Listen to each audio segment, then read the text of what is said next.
Hey y'all, welcome back. I hope y'all are having a great start to your new year. And I really can't think of a better way to bring in the new year than with the dreaded return of DissociaDID.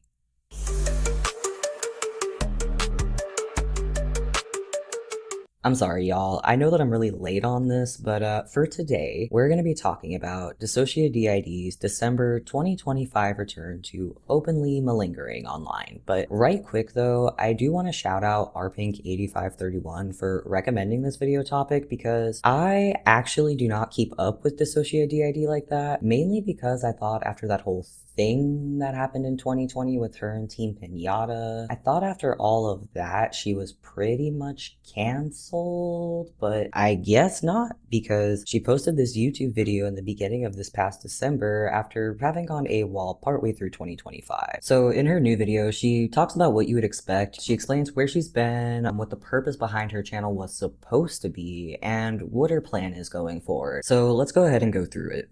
Hello everybody, welcome back to another video by DissociaDID. Where have we been? We had to take some time off because of our physical health. We're doing a little bit better now, but because our physical health has deteriorated, we're having to find new ways to be able to work without sending ourselves into flare-ups because of our chronic illnesses. So apparently dissociated.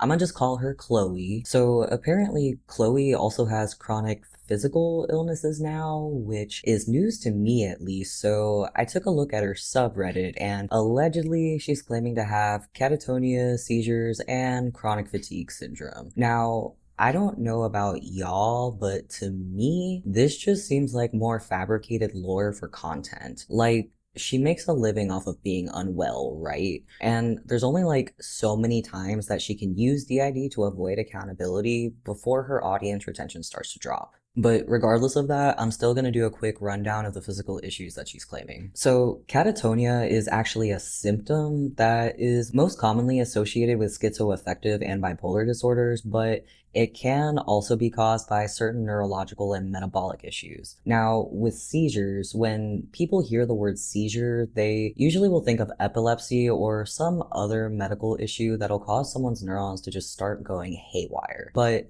there are also psychogenic seizures, which are psychological and not neurological. Psychogenic seizures are also conveniently invisible on an EEG, so I assume Chloe will probably start claiming those at some point.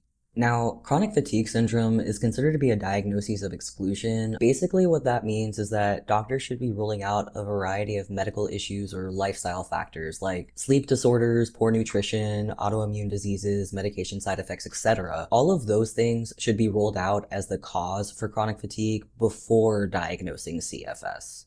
Now, the symptoms and illnesses that Chloe is claiming, they are all real medical issues, but it's just very convenient that someone like Chloe, who has a very well documented history of lying and manipulating her audience, it's just really convenient that she's now claiming to have these physical issues that are easily malingered, but dramatic enough to keep her relevant. So what's the plan going forward? We are going to be coming back to YouTube, don't worry. And like I said, we are producing new content, which is great fun. And we've got a lot to share with you. We've learned a lot of stuff.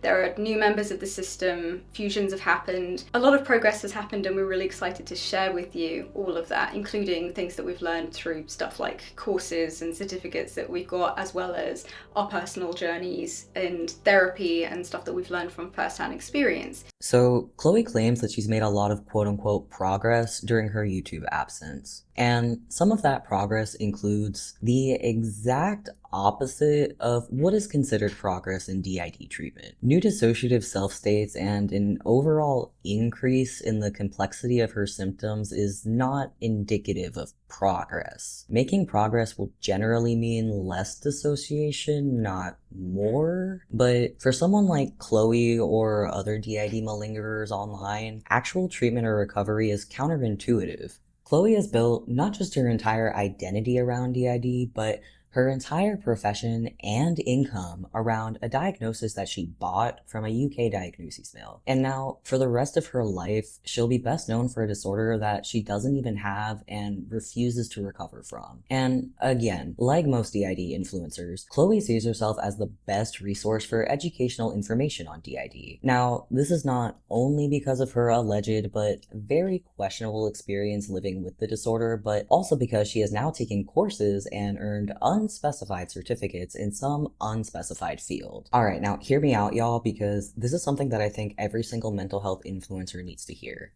It does not matter if you took a Coursera class, got a certificate, or have your own personal experience with a mental health condition. That does not make you a mental health educator. And just for the record, y'all, I'm not a mental health educator. I've never claimed to be a mental health educator, and I do not work in mental health. I do work in research, so I just enjoy analyzing studies and debunking misinformation. But now, moving back to Chloe, her vague courses and certificate language is essentially just degree cosplay. It sounds impressive, but it doesn't actually mean anything. All it really does is give her the perceived authority to continue spreading disinformation online. So what we're going to be doing, what a lot of people who have Patreon do, which is they upload the videos to Patreon first as a pre-release or early access content. It will be a low tier for Patreon to keep things accessible, but it will feel a little safer because it means it's a more controlled environment for us. We'll be pre-releasing the videos on Patreon, and then we will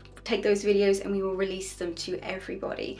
But exclusive videos will remain on Patreon only, and those are videos that are maybe a little bit more personal, maybe a little bit more in depth, or things that we weren't really comfortable sharing with everybody just because of maybe what it meant to us, or because they're older now and they were filmed by other alters who are no longer around. Vlogs and stuff like that may end up on Patreon, so don't worry, you will get the main content, which is our main videos, coming back to YouTube. What DissociaDID was supposed to be was just for raising awareness and guiding people to answers that we found helpful based on what we knew at the time to be reliable sources and resources. We just wanted to do this to help people, and that really hasn't changed at all. So when it became this big thing and we had so many eyes on us, it's very overwhelming to handle as one body and one system who also has a lot going on in their life. You know, y'all, I think by this point, we all know that Chloe was never trying to help others. Connect with others and make a community, sure. But she wasn't actually trying to, like, help trauma survivors or raise any awareness. If she were, her channel would have aligned with, like, the actual clinical consensus on DID. But it doesn't, so she's just profiting off of disinformation while using inaccurate stereotypes that Hollywood has perpetuated since like the 1970s. And for someone who likes to call herself a mental health educator and who likes to provide sources to her audience, Chloe should, at the bare minimum, be able to properly read a source. And what I mean by that is that she needs to be able to understand the purpose, scope, methodology, and limitations of a study, be able to evaluate the analysis and the conclusions, and then from there, she should be able to recognize the quality of that source. Chloe, admittedly, cannot do that. She shared unreliable sources that she found quote-unquote helpful because, well, obviously because she doesn't actually have DID or like a legit therapist to get resources from, but also because scientific literacy is a skill, and it's a skill that is rarely taught in school and one that Chloe does not seem to have, and frankly, it's one that I've never seen utilized within this online DID community. Patreon environment feels a lot better for us right now, and it seems to be working really, really well. A lot of our anxiety revolves around the internet, and specifically like marketing ourselves and dealing with comments and just influx of viewers and eyes on us. There's a lot of fear around that and apprehensiveness because of things that have happened in the past, which I'm sure most of you are aware of. Because of that, keeping things to a smaller, more community-based space at the moment as we ease back into things is feeling so much better for us, and we've been able to make so much stuff. We've been back into filming, we've been back into editing, we've been putting together old videos that were made. I think the last one that we put up on Patreon is an exclusive video that's available for some tiers is a video that was originally filmed by Kaya in 2019 that explains a lot of Nina's experiences as a sexual alter and reflects on the objectification of sexual alters. I'm sorry if you can hear Serafina meowing at the door. She wants to come in and see what's going on. We're also still producing merch, and we're running polls for what you'd like to see in videos, what you'd like us to make. You get to see our art and stuff like that, and we regularly share updates with you guys, and it's actually been really fun, and it feels a lot safer, and it's taken a lot of the stress out of the production side of this for us. You can join it for free. You don't even need to pay for Patreon. And if you do want to pay for a higher tier, the lowest tier starts at just £1 or $1. If you would like to upgrade or downgrade your tiers at any point, that's also fine as well. You can do it for a month and then say, I'm going to go back to a free tier for today or this month or whatever, or you can subscribe for a longer period to get merch and more interesting rewards and stuff. We really hope to see you there, and if not, that's totally okay. We understand. Thank you for bearing with us and allowing us to do what's safe for us right now, and we can't wait to see you and share everything that we have. Basically, we miss you, we miss doing this, and we're glad to finally be in a better space. If you want a full update about what's been going on with things like our health and trauma processing and hospital visits and all the stuff that's been going on over the last year or so now, that's also all on Patreon. That's where you can go if you have questions, because it's a long story. It's like a half-an-hour video. You can access our Patreon at patreon.com/Kaya and Co. Okay, we hope to see you soon. Lots of love, everybody. Bye. Take care. So this whole entire video is just a careful way for Chloe to tell her audience that she still wants to make money faking DID, but through Patreon, because it'll help shield her from the consequences. And she justifies this by reframing normal online audience interactions as a mental health threat. So what's her solution? Well, naturally, it's to retreat to a controlled, moderated, paywalled space that she presents as self-care and pro-recovery instead of what it actually is, which is avoiding accountability while also maintaining monetization outside of YouTube. And, you know, as expected for someone who makes a living off of malingering, she pairs her comeback with tier upgrades and merch drops. And while some of her content from Patreon might be free, the most important content and updates are now all locked behind a paywall. But I don't think it's because of the bullies or fake claimers or whatever. I think that it's because the general consensus now is that she just does not actually have DID. At the end of the day, when you strip away the soft language, you notice that Chloe's most recent return follows the exact same pattern that it always does. Her absence is explained away by a conveniently timed decline in her mental and now physical health. Criticism is framed as unsafe or ableist, and controversy just gets swept under the rug. The thing is, though, I don't get why she ever came back online if having so many eyes on her was so overwhelming. Like, why did she ever come back after that whole disaster with Team Pinata? You know, that alleged PDF file that nobody can ever sneeze around? Why did Chloe ever come back after all of that? I mean, I know why, it's not a very dependable source of income. Alright, now speaking of that controversy, I wanted to pull up an article that'll help give some context for the upcoming series that I've been working on. Now, this article, it was published back in October 2020 by Business Insider of all fucking places, and it's titled, quote, "What Happened to the Dissociative Identity Disorder YouTubers?" When you click on the article header reads, quote, "A thriving YouTube community of people with multiple personality states went viral. Then, controversy fractured it down the middle." Now, despite Chloe being arguably the most infamous DID influencer, there were still many lesser-known fake DID influencers who called her out. And this article interviewed a former DID system known as the alternative system.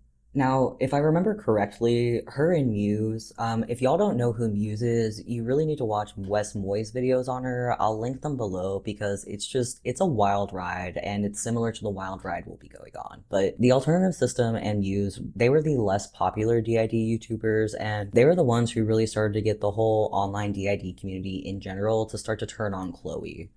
There were like a lot of these small-time malingering DID YouTubers who had just created a shit ton of drama in the aftermath of Chloe's 2020 controversies, and that drama is what I'll be covering in my upcoming series. Now, if y'all thought Chloe brought internet drama, just wait until you see what the American DID YouTubers were up to during her downfall. Alrighty, y'all. That's all I've got for today. Thank you guys so much for watching, and again, shout out to rpink8531 for this video topic recommendation. If there's other stuff y'all want me to cover, just let me know down in the comments. I will also be posting other videos while I work on the new project I mentioned earlier, so just let me know if there's anything specific that y'all want me to cover. For right now, though, I do not have a video schedule set up because life just keeps on happening, but I have not abandoned this project, and I'm hoping soonish at some point I will be able to have a more consistent upload schedule. Alrighty, y'all. Thank you guys so much for watching, and I'll see y'all in the next one.